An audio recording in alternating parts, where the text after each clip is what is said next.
So students, today we are going to start our lecture number 3 of chapter photosynthesis and respiration in plants. In this lecture students, we are going to learn about respiration, that what is respiration. We will also discuss the process of respiration in green plants. So let's start with respiration. So what is respiration? Respiration is a process which leads to the chemical breakdown or oxidation of food materials to provide energy for living things is known as respiration.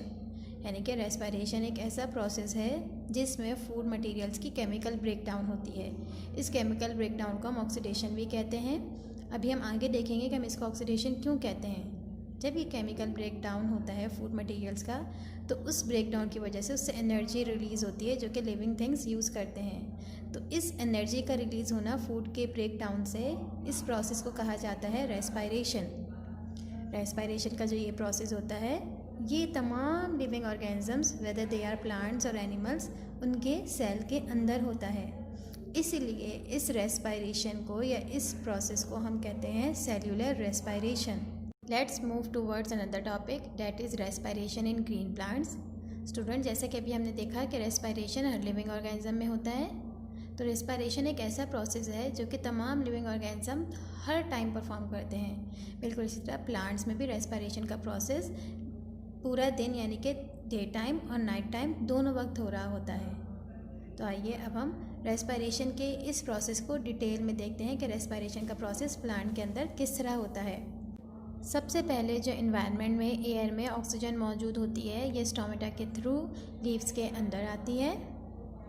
फिर ये oxygen different cells और tissues में diffuse हो जाता है, यानी कि उन सेल्स और टिश्यूज़ के अंदर चला जाता है। और जो वाटर है वो कहाँ से एब्जॉर्ब किया जाता है? सॉइल से एब्जॉर्ब किया जाता है रूट हेयर्स की मदद से। अब स्टूडेंट्स, लीव्स के पास ऑक्सीजन भी है, फूड वो फोटोसिंथेसिस के प्रोसेस से बना चुके हैं, जो कि क्या होता है, जो कि कार्बोहाइड्रेट होता है और किस शक्ल में होता है? ग्लूकोज की शक्ल में होता है। तो फूड भी है, ऑक्सीजन भी है और वाटर भी है। तो अब होगा क्या कि सेल के अंदर ये ऑक्सीजन जो एब्जॉर्ब की गई है एयर से, ये उस फूड कार्बोहाइड्रेट यानी ग्लूकोज को ऑक्सीडाइज करेगी, यानी कि इसके साथ रिएक्शन करेगी। जब किसी भी चीज़ के साथ ऑक्सीजन का रिएक्शन होता है उसे हम कहते हैं ऑक्सीडेशन। तो इस वजह से आपने पीछे देखा होगा, वहाँ कहा जाता है केमिकल ब्रेकडाउन को कहा जा रहा था ऑक्सीडेशन, यानी कि उस फूड के साथ ऑक्सीजन रिएक्ट करता है, उसे ब्रेक कर देता है, इसे कहा जाता है ऑक्सीडेशन। तो यहाँ पर ऑक्सीजन रिएक्ट करता है कार्बोहाइड्रेट के साथ, उसे ऑक्सीडाइज करता है या फिर दूसरे ऑर्गेनिक कंपाउंड को ऑक्सीडाइज करता है, और इस रिएक्शन की वजह से उस लीफ के अंदर बन जाता है कार्बन डाइऑक्साइड और वाटर, और साथ ही साथ एनर्जी भी रिलीज़ होती है। ये एनर्जी तो प्लांट यूटिलाइज कर लेते हैं, लेकिन जो कार्बन डाइऑक्साइड होता है इसकी कुछ अमाउंट अगर रेस्पिरेशन का प्रोसेस दिन में हो रहा है तो फोटोसिंथेसिस के लिए यूज़ कर ली जाती है, और जो रिमेनिंग कार्बन डाइऑक्साइड होता है और वाटर वेपर्स, और या फिर अगर रेस्पिरेशन का प्रोसेस रात में किया जा रहा है तो ये कार्बन डाइऑक्साइड और वाटर वेपर्स जो हैं लीव्स में मौजूद कुछ स्पेसेस, जिन्हें एयर स्पेसेस कहा जाता है, वहाँ कलेक्ट होते हैं।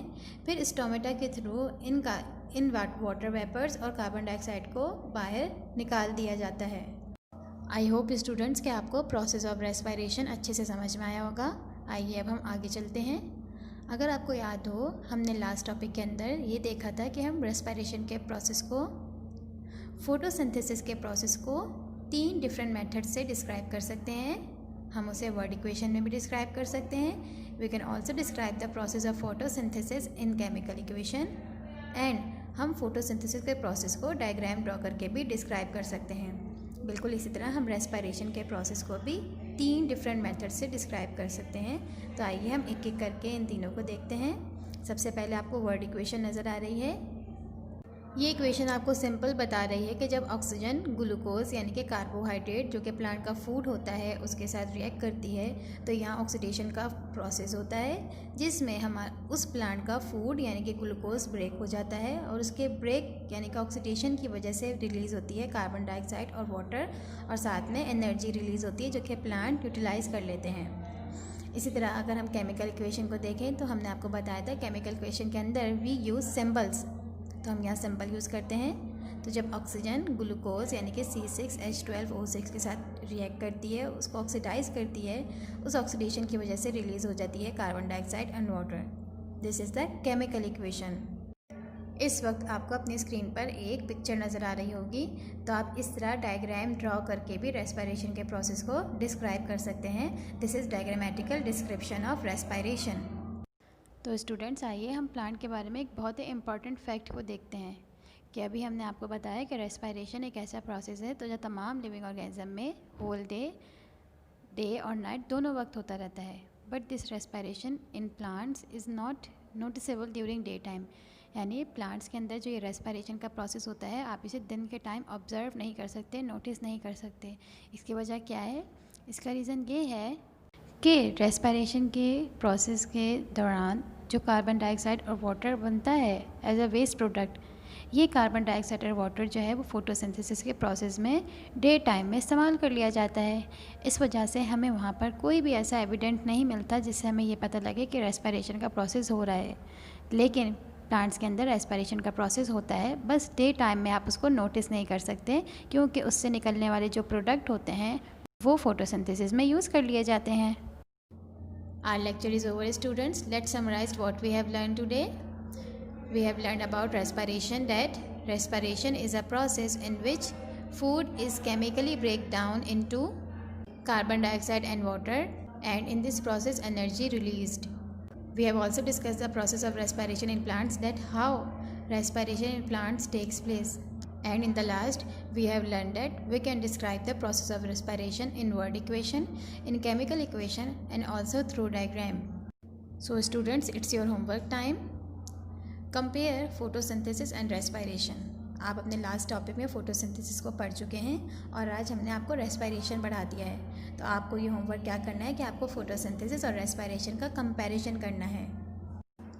Thank you students. Please subscribe SSCA YouTube channel and get notifications for uploaded lectures. And don't forget to press the like button. Take care of yourself and your family. Stay home, stay safe, keep learning. Allah Hafiz.